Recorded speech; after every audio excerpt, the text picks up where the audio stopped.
On the Talkback Show, on the radio, or whatever audiovisual device you choose to use. Welcome to the GBC podcast, where we talk about the Packers and our hometown of Green Bay. We are the official podcast of the Lot 1 tailgate party, which is at Lambeau Field every home game. This is episode 106, created April 30th, 2025. I'm John. I'm in Appleton, Wisconsin. Along with me, Jeff in Minnesota and Neil on the East Coast. Say hello, gentlemen, and tell us what you're drinking.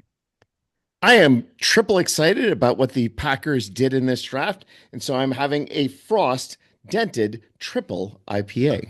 Having spent 5 days in Wisconsin, I'm breaking a little bit of character here, but tonight, gentlemen, I'm having a spotted cow. And Neil, I'm revisiting a beverage that we tried in Green Bay. It is a tequila old-fashioned sour. You can find us on YouTube and Twitter at Green Bay Chat and Facebook at the GBC Podcast, Green Bay Chat. And just the audio is available on Apple Podcasts as well as Spotify by searching for Green Bay Chat. Our topic this week is really all about the city of Green Bay. We, along with 600,000 of our closest friends, got to invade the city of Green Bay and have a great time. We're going to talk about all the places that we visited, all the things we did in. Oh, yeah, I guess we'll look at the players that the Packers drafted to add to their team this year. Now, that's kind of a misnomer. I said 600,000 friends. That's 600,000 total over the 3 days. Some people, present company included, were there each day. We got counted multiple times. So it leaves me to wonder, first, how did the NFL come about counting 600,000 people? John, you realized all of us had to go through security, so there was a very easy counting mechanism for that. But like I said, they counted us every time we went through. I went through at least twice each day. John, don't tell them that because they may push the Green Bay numbers below 600,000. Then bring Nashville that number down to, yeah. yes, 599,997 now with that fact, right? It's a nice round number, though, right? It's just kind of around 600,000. It's a beautiful number. And John, I think your description of what the Packers did relative to the population in Green Bay is the best one. That it's a factor, not a percentage of our city's population. Yes, Detroit, they're talking about how Green Bay couldn't match Detroit. Well, Detroit Metro is 3 million. Green Bay Metro is 300,000. Yeah. We easily went over that. Yeah, it's amazing. And yes, Neil, I will admit that two of my main concerns probably were allayed throughout all of this. Yes. Allayed is a gross understatement, John. The traffic. Yeah. Well, there was no traffic whatsoever at any point, John. It was no amazing traffic. How people handled driving into the city, the amount of parking that was available. The other thing that was pretty impressive was how the parking prices dropped over the days. They were $100 on Thursday, and by Friday, probably partly due to the rain, and again on Saturday, a lot of those parking spots were down to $40 or even typical of game day prices for parking. And perhaps more generally, I think people recognize that there was an enormous amount of parking in Ashwaubenon and in Green Bay, both north and south of the stadium. So there were not a lot of people. It was essentially the suckers who paid those $100 rates.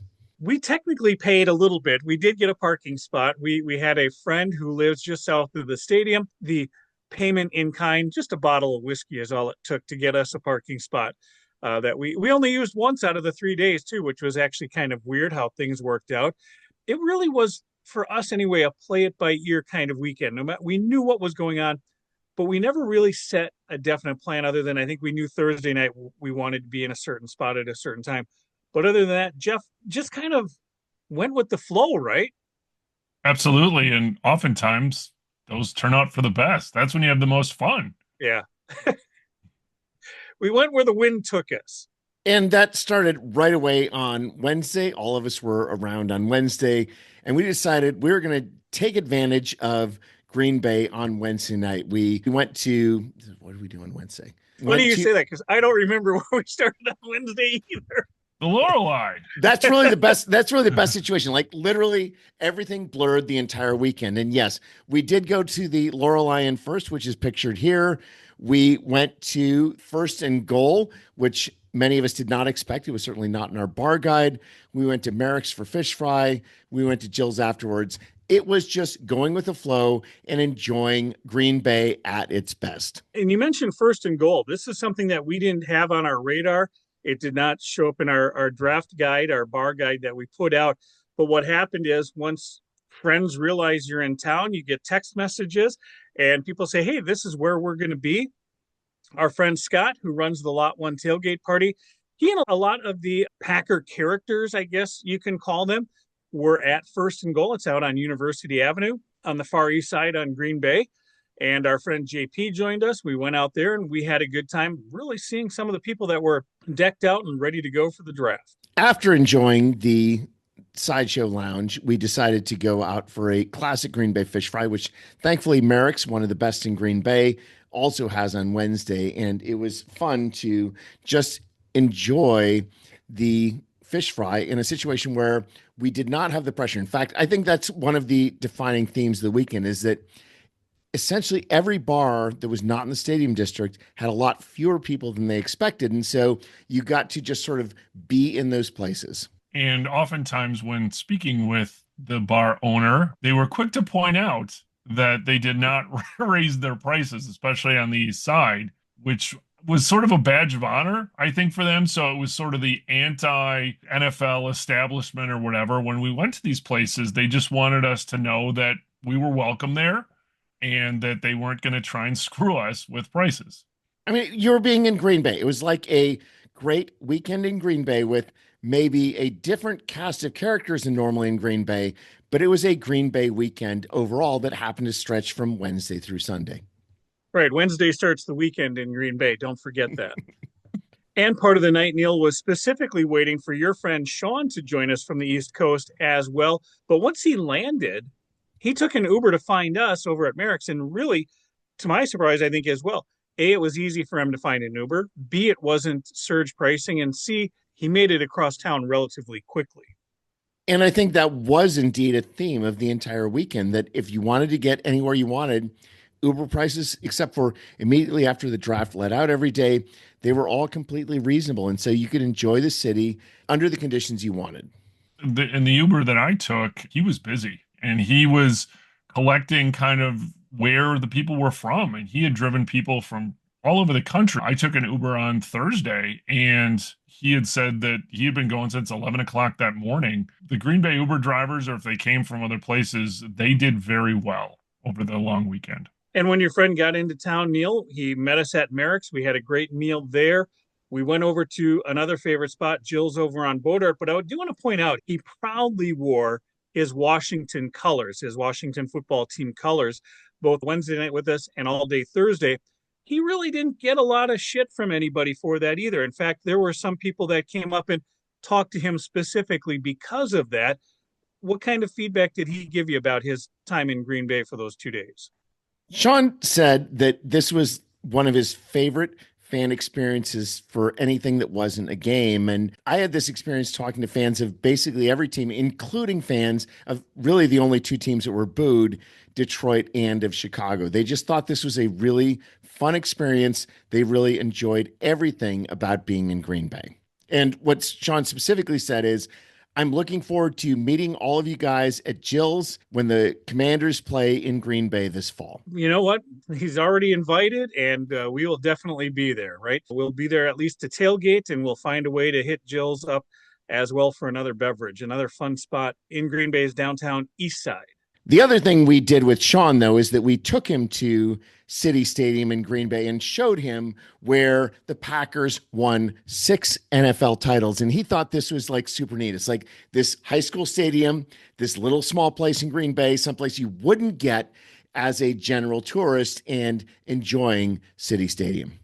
The downside, we got there after sunset. We didn't get to see it in all its glory, but I think he still kind of got a feel for it. It's like, here's this football field, right, in the middle of a neighborhood next to a high school and a river bordering it on the other side. And just a great spot. Now, the bleachers obviously don't look anything like the pictures that they did from 75, 80 years ago, but you still get the feel of just kind of a place you can walk up to and watch a football game. And Swann said, like, all of these little things, and we've got lots of other little things that we can show Sean from Green Bay. Like it's all of these little things that you don't expect that is what makes part of visiting Green Bay fun. We did make a point on Wednesday night to wrap it up early because we knew that we were in for a lot of stuff Thursday, Friday, and Saturday. After Jill's, we did get in kind of early. We all needed a little bit of sleep. We were adults. To be fair, we got home at midnight. So midnight was our earliest night of the weekend. And so I think we still have a little bit going even in our advanced stage. Which brings us to Thursday. Thursday is the first day of the NFL draft. The draft campus, if you will, opened up at noon that day, and people started flooding in right away. And we were able to make our way over. Actually, we started out a little bit before that. We kind of hit some stuff before we went over, Neil. Again, we wanted to be gracious hosts for our friend from the DC metro area. We went over to Cropsy's. We went to Packer Stadium Lounge. Both bars, of course, that are classics in Green Bay. Packer Stadium Lounge had a really good atmosphere as far as bands were concerned. Cropsy's was sort of what Cropsy's always is. But I think that was one of my favorite things of the draft, was just sort of enjoying general Green Bay things with people from Green Bay. And it was definitely a non-tourist situation when we're at those places. The other thing, too, is that power of social media or the power of technology that we have, that we can make contact with people and say, hey, we're going to be at this spot at this time, or we're going to head here. Where are you going? Where are you going to be? And being able to meet up with people along the way. Case in point, our friend Sam, we knew she was going to be in the draft campus as well on Thursday. She was ready to see us, and we got some more friendship bracelets, Neil. We got both Green Bay Chat and Lot 1 friendship bracelets from Sam, so thank you once again, Sam. Thanks, Sam. And she still hasn't met Jeff. She thinks that Jeff is a myth. But I do have the friendship bracelets now, so that's a step in the right direction. Do you have them on you right now? Because again, we can't prove that we transferred anything come on, to you, Jeff. Seriously? No, unfortunately, they are not. Oh, no. No. So. And the other thing that was nice about that, too, is we kind of meandered around our own for a while, too. Jeff, you came a little bit later over to the draft campus, but before you even got there, there were a lot of people there. It was a lot of walking and a lot of standing around. There was a lot to see and a lot of lines in everything there that there was to see as well. I think that's what surprised me the most about the draft. I mean, it's like, okay, you've got the Titletown district and you've got all of the things that had been promoted, but it was not really that much that they had for the draft. I mean, the stadium was a highlight. They had their Packers branded dive bar that, didn't serve any alcohol, that sort of had some characters of the dive bar. They had obviously all the things from the Titletown district that you'd expect. They had a beer house that had basically shit beers from Bud Light and the related. But again, the first day you were just exploring, and the exploration of the area was perfectly lovely. Hinterland Brewery had beers that they were putting out of their own. That was perfectly great to have the opportunity to drink different Hinterland beers. And there's stuff going on, not inside the draft campus, but outside of it as well. Now, when I say the draft campus, there was a very specific fenced-in area that started behind Oneida Street to the east, ran up along Lombardi Avenue, went all the way to the far west end of that Titletown district, right by the Packers Athletic Club, and then around to the south side of the stadium as well. Outside of those gates, there's stuff going on. There were different food trucks and vendors on the south side, by the Bell and Health building, to the north side where the Military Avenue and Lombardi Avenue kind of meet in that the triangle corner. They had quite a bit of stuff set up over there. Obviously, all the houses on Shadow Lane and all the bars and such in the stadium district. So there was plenty to do in and around the Lambeau Field area and the draft campus. Can we talk about actually the start of the draft now? Yeah, Neil, it all culminated in really what we were there for, right? To see the reading of names. What exactly is going on here on this day? It is the NFL's draft of collegiate players into the league. Each team gets a chance to pick a player that they want to join their team. It effectively is watching the kids at recess pick kids for kickball lined up against the wall or something like that. It can't even be described. And the fact that there's 175,000 people there on Thursday night to watch this is a testament to the power of the National Football League. And there was absolutely an excitement within the area. And I think the excitement is emphasized by the fact that John couldn't even make it into the draft area because he was a little bit too slow. I was going to say, Jeff, it was so exciting we couldn't even get in there, right? We were in the bowl of Lambeau Field. They opened that up sort of as an overflow, and so probably 25,000 people were in the bowl of Lambeau Field. They had like a simulcast on both the north and south scoreboards. So it was like watching TV. The atmosphere there was again similar to what it was in front of the stage as well. Everybody, commissioner walks out, lustily booed the Yeah. commissioner, the Bears. It didn't matter where you were, if you were in the campus, if you were around the area, you could feel the energy and got to participate in this event of name reading. Booing Roger Goodell was indeed one of the highlights of the draft. And it's funny, I posted on social media about this, and I had a couple of people specifically say, I'm glad that you were there to boo Roger Goodell. And he takes it all in stride. I think to him, it has become a ritual now. He gets it. And the fans, I think it's a camaraderie point now, right? It's a bit of fun, just the same as us chanting the Bears still suck. Now, this is a franchise, all of the fans of this franchise that had no choice but to take it in good stride once Clay Matthews took the stage draft night. But that was a theme throughout the entire weekend. Anytime the Bears were close to a pick, they said the Bears pick is in. It was the Bears still suck. The Bears still suck. And yes, the Bears fans that I met throughout the area were very good natured about that. I also want to contrast that the very strong reaction against the Bears was distinct from the reaction of Lions fans. They were generally enthusiastic and then were booed down. And Vikings fans were barely existent. The Bears fans were definitely the best of all of the visiting fans who were there. There were a good number of Lions fans, and they just basically were shouted down by booing. But the interactions with Bear fans, I think, goes back to the core of the NFL. It goes back to 1919 or 1921. That was fun. It's that rivalry, and they get it. They cannot go to Green Bay and expect not to be booed in a situation like this. It's a ritual. It's part of just like booing Roger Goodell. But I think that is funny because in recent years, by far, our biggest rivals have been the Vikings and the Lions, and yet those were essentially non-entities as far as the draft was concerned. Old habits die hard. And Jeff, going back to that spot in the bowl where we were. So my story is, Neil, at one point I was going to give Sean a hard time for that heavy coat that he was wearing all day long. And I'm glad I never did, because it got cold quickly on Thursday. And I ducked into the pro shop to get a long sleeve shirt and a knit hat. And by the time I got out of there, I got shut out. They had blocked off access to get down into the stage, the general admission stage area. They had determined that it had reached capacity, so they blocked it off. And then after that, they blocked off even the gates, the one in entry 1 and entry 2. You couldn't even get in through the metal detector. So, Jeff, you got in just in time. We got into the bowl. And the other thing that we noticed, Jeff, is the area that they wanted people to sit in. They basically took those ropes down and went from like 6 sections in the north end zone to nearly half of the stadium that got filled up. Yeah, they kept expanding it because people just kept rolling in. And there was a camaraderie in there as well. It was almost all Packer fans, various fans from other teams, but by and large, it was almost like a Packer game in there. It was general. Obviously, you just sat wherever you could, but everybody was in a great mood, good natured, and enjoyed participating. But you know what Packers fans enjoyed the most?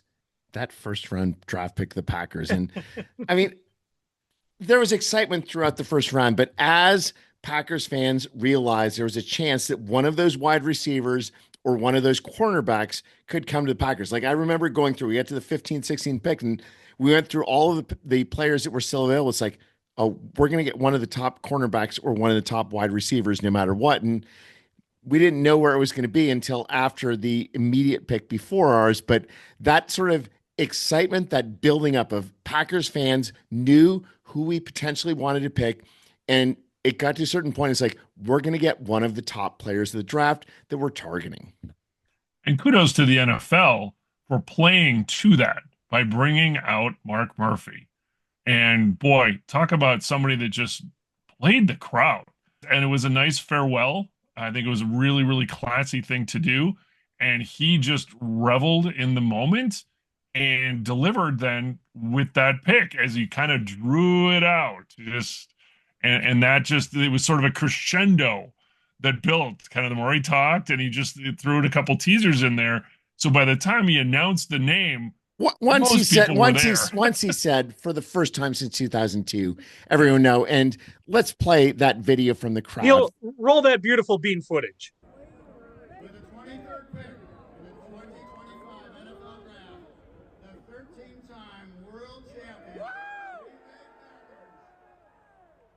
for the first time since 2002.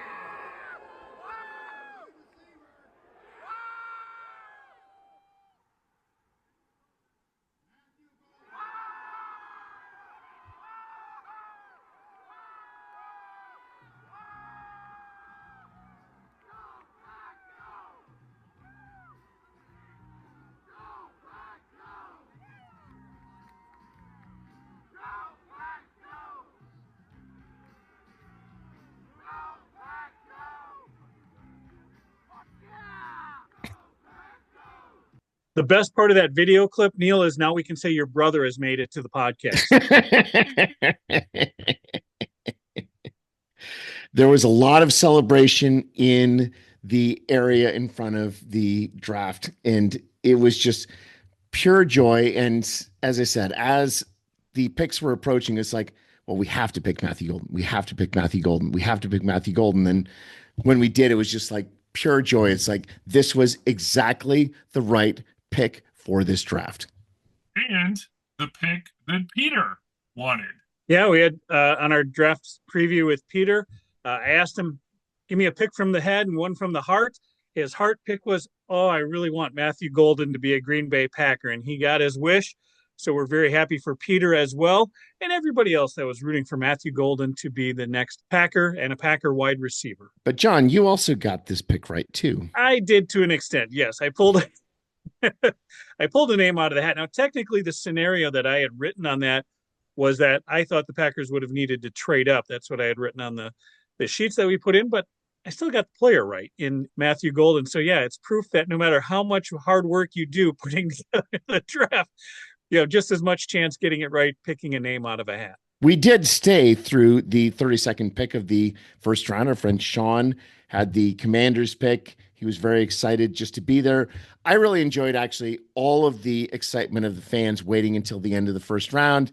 We went out into the stadium district. We went out to Stadium View. We maybe made some questionable choices later in the evening, but we needed to be ready for day 2 of the NFL Choices with draft. no photographic evidence, we'll say. Yes, we're going to claim there's no photographic evidence at least. Right. But we wrapped up our night, got a little bit of rest, and on Friday, we were ready to do it all over again. Now, before I made my way back to Green Bay on Friday, you two had a little of a side quest yourselves with some great tasty food downtown on Friday.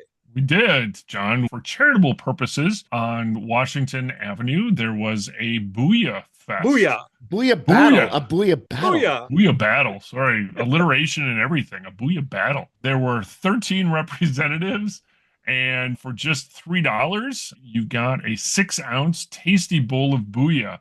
Unfortunately, the weather didn't really cooperate. It was cold and rainy, but that didn't dampen the spirits. That's Booyah weather, Jeff. It was, and you know what? It didn't dampen the spirits. So I got there a little bit later, about 45 minutes before it closed, and there were a number of places that were out of Booyah. It was enjoyable to get a couple hot steaming bowls of delicious Booyah, and also a short stop at Kittner's then as well, which is right on Washington Avenue.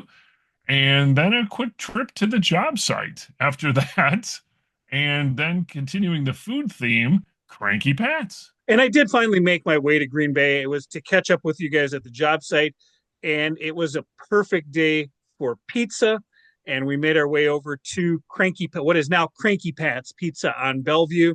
It's been that for a long time, John, to be fair. When we were kids, it was Franken Pat's, and I still call it Franken Pat's, yes. The main thing about day two of the draft is that the weather was dog shit. It was cold. It was rainy. It was not a day for hanging out outside. It was a day for drinking. And so prior to going to the actual draft, we went to the Sardine Can as sort of our main place beforehand, had several different old fashions of different sorts, including a tequila old fashioned like John had for his beverage tonight. Yeah, it was the first time I had had a tequila old fashioned, which effectively is just, making your drink with your bitters and your sugar water and putting in tequila instead of brandy or whiskey or bourbon. And with a sour mix, it is delicious. I personally just went with standard old fashions where we're at Sardine Can, and essentially we waited as long as we had to before we could head into the draft for the second and third round picks for the Packers. These were nighttime picks. It was fun. The round was faster. A good time was had by all. We don't have a lot of photos from day two because it was raining the whole time. It was raining, but we still made our way around, and still even 100 some thousand people made their way in on Friday. They got in, got around, they worked their way through the weather. It was just more of the same on Friday. I don't even know what else to say. I mean, you had the full atmosphere of the draft, but in contrast to round one, where everyone wants to be the front, round two, there was just a lot more mixing and a lot more having fun. And to John's point, the official NFL number for round one was 205,000. It was 175,000 for round two. That's a really solid number for the second round of the NFL draft. There was a lot of beer. There was a lot of fun. And afterwards, John and I, after the Packers made both their picks, John and I went out to the Stadium District to a new bar in the Stadium District. So there is a new building right across the street from the Stadium View, nestled in between the Stadium View and the Nitschke Field where the Packers practice, called the Great North Commons. It's a 3-story building, effectively with a different business on each floor. The middle floor we determined was the party floor, the country bar, which wasn't playing country music on Friday night, but still a nice brand new building. But you brought up a valid point on this, Neil. On the third floor, you can see right over the fence and into Nitschke Field. It's going to be interesting to see how they handle that when training camp rolls around. It was a gorgeous view of the Don Hudson Center and the playing field. The upper floor was essentially a wedding event space, but they've got outdoor decks on every one of those levels. And I would say after the third round, we could see people truly enjoying that. The weather, again, not being perfect for the second day, but it was definitely a space that is one to look forward to in the future. And yes, John, our draft guide is now partially obsolete because we're missing one of the major bars in the Stadium District. Yeah, we have to add that in. We'll have to create a new one. We also discovered a couple of new places while we were in and about town this week as well. We had a lovely time, but one of the things is that we, again, wanted to have our strength for day 3 of the NFL draft. Uber prices were still reasonable. We made it back home, and that allowed us to be up bright-eyed and bushy-tailed for day 3 of the NFL draft. And I'm glad that you keep saying day 3, because I will accidentally call it Sunday, just like I did all throughout the day on Saturday. I repeatedly had you guys try to remind me I don't have to go to work the next day. It's not Sunday. Third day of an event, you expect it to be Sunday. No, it was still Saturday.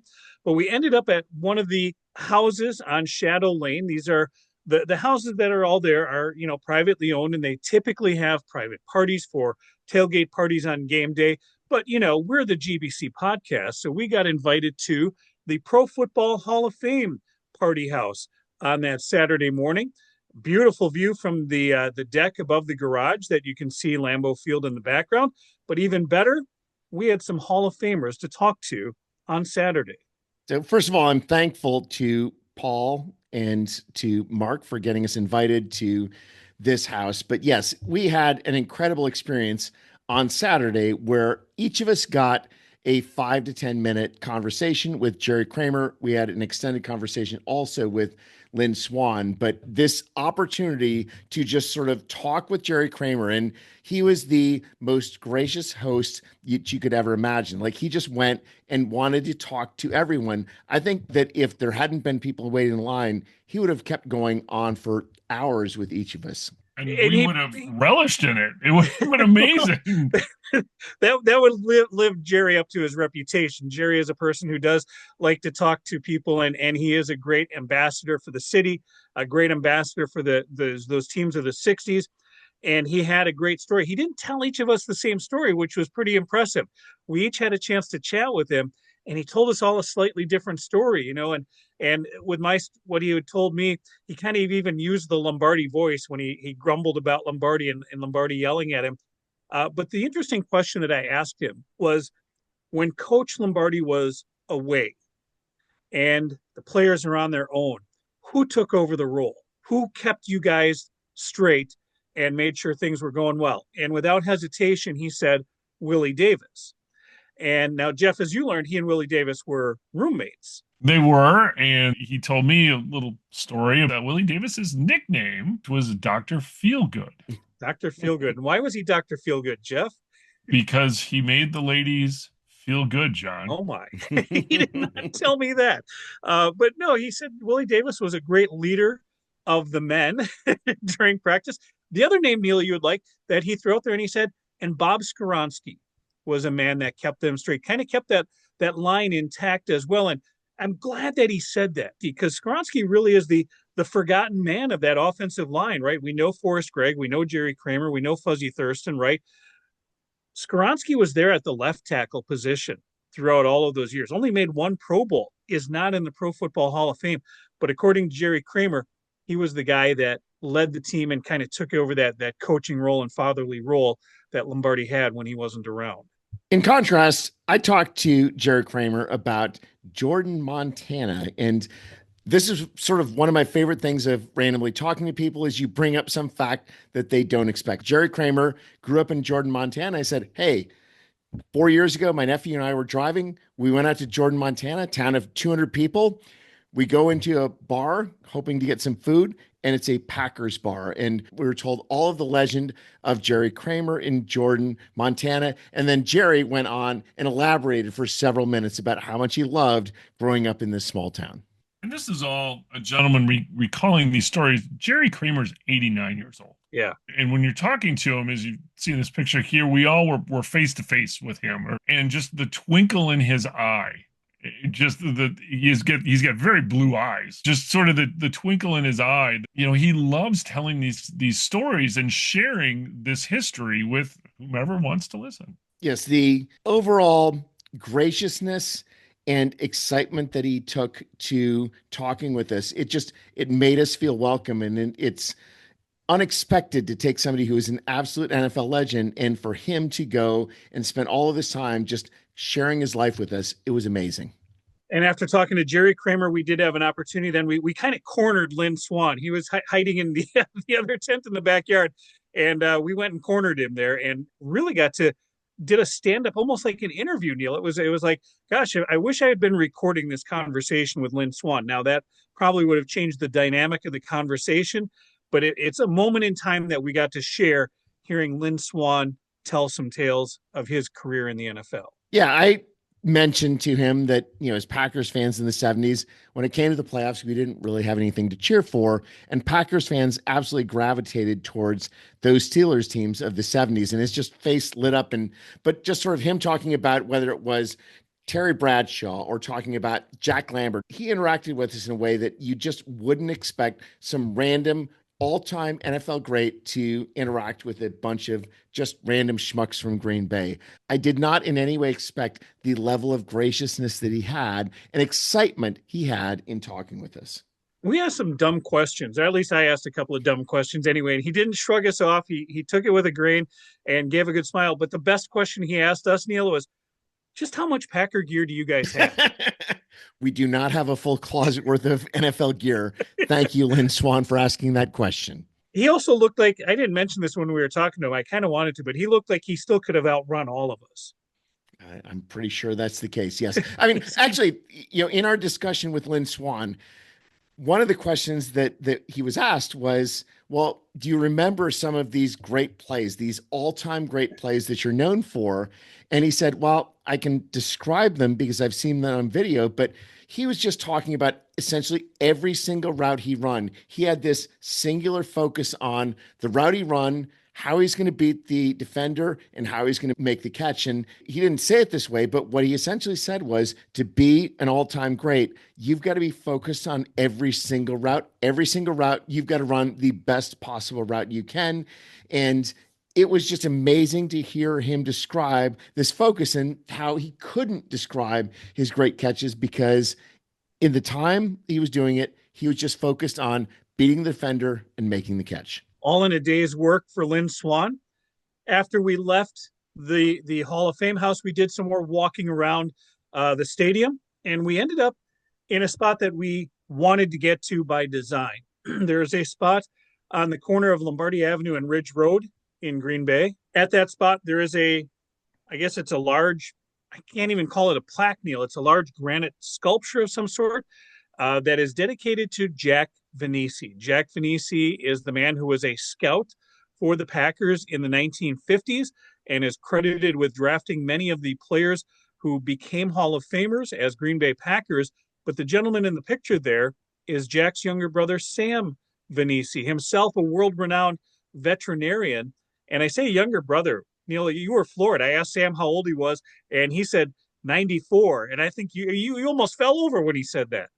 This was a very energetic man, and he was passionate about describing the contributions of his older brother. It was really amazing. Again, Jack Vainisi was responsible for either drafting or signing 13 players between 1950 and 1960 who went on to the NFL Hall of Fame. It includes a central number of players who were the core of the Lombardi era Packers. And unfortunately, Jack Vainisi died of a heart attack in 1960, never got to see the fruits of his labor in building this incredible franchise for Vince Lombardi, who, by the way, he also signed. So Sam's goal for his brother is to get him into the Pro Football Hall of Fame. Sam was collecting signatures, actually, along with Jack's daughter, Valerie, was there as well. So we gladly signed the petition, and we talked to Sam for a little bit, told him what we did, that we have promoted Jack on the program, that we talk about that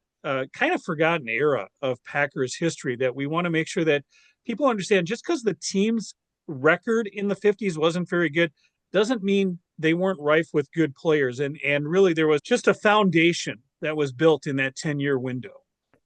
Vince Lombardi isn't able to take the Packers to the NFL championship game 1 year after starting as a coach if it was not for the foundation that was built by Jack Vainisi. You look at the stars of those 60 Packers, most of them were signed or drafted by Jack Vainisi. And of all the photos that Sam had up, these are photos that he has up in his veterinarian office, right? That we were able to recognize guys taking a look at. The main one, Neil, Billy Houghton, is in one of those pictures as well. I recognize Tony Canadeo in there, as well as Gene Ronzani. And we saw Paul Horning's picture in there. Lyle Blackburn, one of the other coaches of the 50s. These guys are all part of that history as well. Even a picture with Coach Lombardi in it there too. Just talking about Jack's role in building that foundation in the 50s. We also obviously had a great time at day 3 of the NFL draft. We happened to have missed rounds 4 and 5 because, I don't know, we were talking with Jerry Kramer and Lynn Swann. I hope you'll excuse us for missing rounds 4 and round 5, but it was just fun moving in and out. The fans were just excited on day 3. And I will note the total number of people that went to the draft on day 3, 220,000, was actually more than either day 1 or day 2. And I haven't seen confirmation, but I believe the Packers day 3 number was the highest day 3 number ever for the NFL draft. We did stay till the bitter end of this one, though, as well, Neil. We stayed all the way through the 7th round.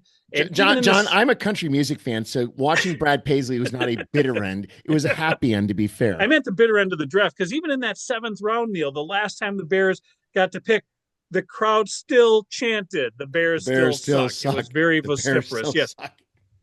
And yes, the crowd that stuck around was treated to an hour-long concert from country music star Brad Paisley. And Neil, you said there was very poignant even. He changed the lyrics of his very first song, Ticks, to match the occasion. Indeed. It was Wisconsin and Packers modifications of his lyrics throughout. Instead of a butterfly tattoo, it was a Packers tattoo that he referred to, that he wanted to see the other half of. But still ended up being a great night with the concert.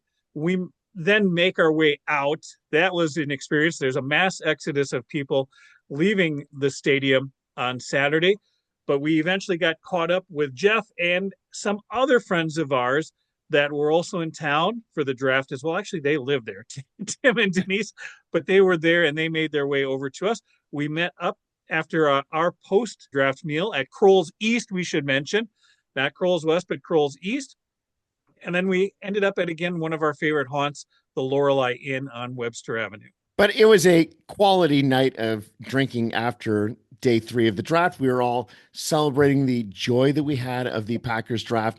We went from the Lorelei Inn to St. Michael's, one of the top dive bars of Green Bay, a haunt on Riverside Avenue in Alloway. So yes, we did multiple Alloway bars within that. And it was just great hanging out with friends, and just, it was joy. It was just general joy of being in Green Bay.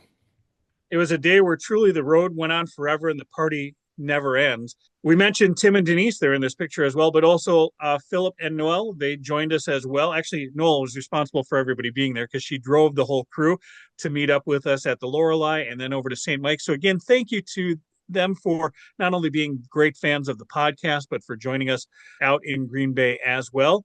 And it was a late night for them. These our friends don't stay out typically that late. Tim even took a picture of the clock at 1 a.m. to prove that he stayed out until 1 a.m. And then they peeled off. And for us, the road went on forever and the party never ends, right? We made our way back downtown. We're over on Broadway to another great dive bar, Lenny's Tap. Lenny's is one of my favorite dive bars in Green Bay, and it was a very fun crowd that was at Lenny's. You can see that we're drinking high quality craft beers while we were at Lenny's. We hung out there until after 2 a.m. It was a perfect end to day 3 of the NFL draft. What's more Wisconsin in the wee hours of the morning than the champagne of beers and a couple doggy styles? Yeah, you were living the high life there, weren't you, Jeff? Yes, I was. And the next day, John and I decided to go fully Wisconsin as well.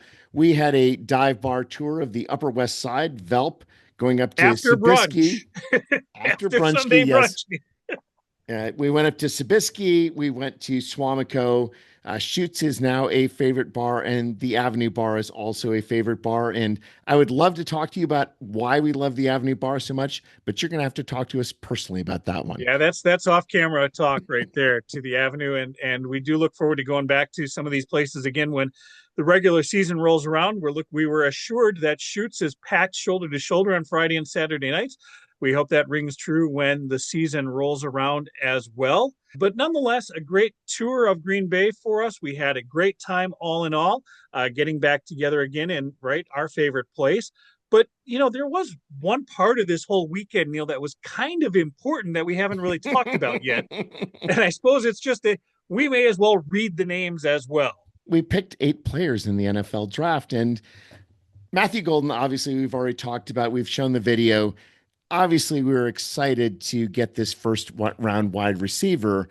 And I think the fun of the draft is, though, sort of seeing where you're going to go beyond that first round. And I would say the second round, where we had Anthony Bolton and Savion Williams, I think that there was a lot of expectation among Packers fans that we were going to go cornerback, maybe nose tackle, maybe edge in those second and third round picks. And I would say there was very much an atmosphere of, oh, why did we make those picks? I mean, I think that it was very much a nonchalance about those second and third round picks at the time. But I am really excited after having thought about the strategy of what the Packers did. Essentially, what Brian Gutekunst did is he looked at what were the weaknesses we had against Philadelphia. If you're going to advance in the NFL playoffs, you've got to beat Philadelphia. You've got to address your weaknesses. What were weaknesses? Wide receiver and offensive line. Depth and strength at the top. What did we do in the second and third rounds? Addressed that strength at offensive line, addressed that issue at wide receiver. I didn't love it at the time, as most people, again, were very casual about those picks. I'm really excited about both those second and third round picks now. I think the bigger surprise is probably Savion Williams, the wide receiver in the third round. just because of the great expectation to get a cornerback a little bit higher. And I have a feeling that when Belton was picked in the second round, yeah, there were a couple of corners that were on the table as well. But this Belton kid, boy, he comes with a personality and a reputation as it is. I mean, he's just mean, man. He's mean. And I think that's something that this team needs up front is a little bit of mean. The phrase that has been used to describe Belton is asshole. But he's not an asshole. He's our asshole. And the Packers have not had that attitude for one of their linemen really since Josh Sitton. This is a very exciting pick as far as what it means for offensive line. Yeah, there's no nice guys here. Nice guys on the offensive line, that just doesn't seem like a thing. And so hopefully Mr. Belton can really, really get some nasty on that line. Mm-hmm. So when it's 3rd and 1 or 3rd and 2 in the regular season, in the playoffs, that none of these Jeff sweeps. I think we're maybe done with these. Jeff, I've got bad news for you. He's great. He had 51 pancake blocks in 3 years, but you know what Savion Williams was best at? The jet sweeps. Jet sweep. Sorry, we're just got a lot bigger guy for doing those jet sweeps if we need to. Well, also, I think with Belton, we've got a big guy for going straight up the gut as well. This is a big man at 336 pounds, 6'5", 336, just a massive humanity with a chip on his shoulder. And like I said, hopefully some of that carries over to the rest of the offensive line. But on the defensive side of the ball, they pick up a couple of players late. The big surprise in pick number 124, Baron Sorrell, is in Green Bay when he gets drafted. What does that say about somebody's excitement for playing football, that they wanted to be in Green Bay, not because they thought they were going to be picked by Green Bay, but they just wanted to hear their name picked because they were that excited. It's like, I'm ready to run through a fucking brick wall right now. And guess what? You're going to run through a fucking brick wall with the team that just picked you in the city that just picked you.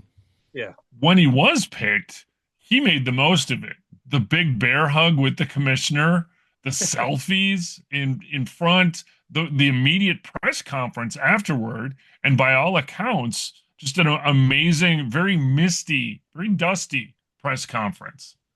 And he also connected with our first round pick, Matthew Golden, obviously on the same team. And I think one of the things that we saw from Golden, we saw it from Sorrell, we saw it from the other players that were picked too, is they wanted to make an immediate connection with the Packers and with the city of Green Bay. A couple other defensive linemen grabbed in there as well. But then we finally get our cornerback in Micah Robinson out of Tulane. And then the last pick, Neil, I kind of turned around to you and I said, this is going to be something anticlimactic like a guard or a center.